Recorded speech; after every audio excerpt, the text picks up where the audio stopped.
Hi and welcome to this Blueberry Markets video update with me, John Kibler, head currency analyst. In this video we're going to go through the week ahead analysis. We're going to point out the news for the week and some key charts to watch. So going off into the news then, nowhere near as much high impact news as last week, but still some important pieces of data. We have the central bank governors speaking this week from Canada, the UK and Australia, so lots of movement to come from those currencies. We then have some US CPI data, which is possibly going to continue to show us that the inflation rate is continuing to grow in the US, so may start to see a little bit of positivity towards Thursday from the US dollar. Going on to the strength meter, the New Zealand dollar remains in a extreme weakness area, which we can see just through here. Still looking for signs of whether that is going to start to reverse. We haven't seen those signs just yet, but that could start to appear fairly soon. So there could be some good reversal options to look at. What we can do and what we will discuss on Kiwi dollar is waiting for the potential trend to change once more. But New Zealand dollar is the one to watch really off of the strength meter. We have seen the Australian dollar continue to fall, so that could be a sign that there's still some weakness in the Aussie at the minute. Dollar has gained a little bit of strength despite it weakening quite significantly last week. It's still up against a couple of the currencies. Moving on then to some charts of interest. So the US dollar index we're going to start off with. We saw price reject that $97 last week, had a very strong bearish close. That could be a sign that the bearishness is going to continue, and we could see prices drive much lower for the US dollar. What's going to be key is watching this H4 chart. If price continues to make lower lows and lower highs, then we will likely see that bearishness continue. At the moment, price is in that downward trend, making those lower lows and lower highs.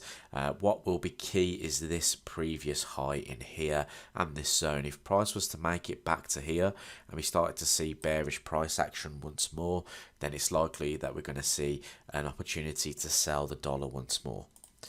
Going into Aussie US dollar then, so at the moment, like I said, Aussie is looking pretty weak at the moment, and despite that dollar weakness, price has changed trend back towards the downside here for the Aussie. Looking at it from a weekly perspective though, we have had a bullish close off of 0.7. This could be a double bottom pattern forming, which does suggest that price is more likely to head to the upside. So we have to be a little bit careful with how we look at this.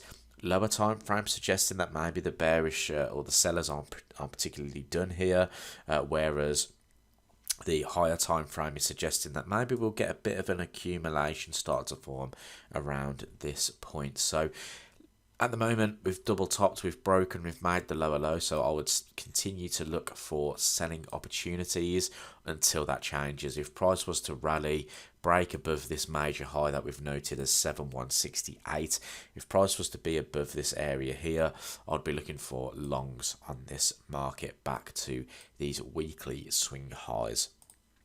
Same really for New Zealand US dollar then. We know that it's in that extreme weakness. Could mean that there is a reversal pending here. At the moment, price, well, we talked about this last week, price rejected this level here and started to see selling pressure come back in. That could continue this week. If we maybe see another move back to 65, 34, those previous weekly lows, and price start to reject that, that could be where those buyers start to come in. Alternatively, look for breaks above those swing highs. But as with Aussie US dollar, if price continues to make lower lows and lower highs, you should remain bearish on this chart, as price could still be heading towards 6,500. The S&P then is going to be one to watch this week as well. We have some more earnings coming out from some large corporations in the US this week. We could start to see the S&P continue to move at a volatile pace. We've seen it the past few weeks has been quite volatile in the market. Lots of movement in this market, and the news this week could continue to make this market a little bit volatile. Now, we have come back into a key resistance area where price could start to form a bit of a lower high. Now, in history, it shows that before the Federal Reserve hike rates, usually the S&P is quite bearish.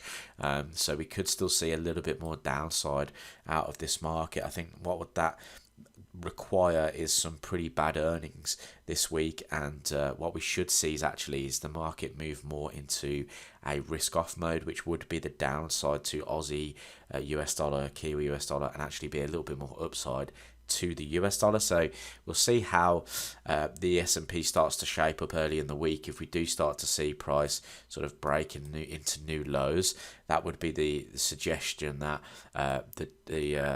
the risk off effect is more in the market, whereas if price was to continue to make those higher highs and break back towards all-time highs, that would be a suggestion that it's more risk on, and we'd see the likes of the Aussie US dollar reverse.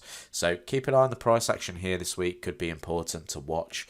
I hope you enjoyed the video update. If you did, leave this one a thumbs up, subscribe to the YouTube channel to see some more of our Forex trading content, and I'll catch you in the next video.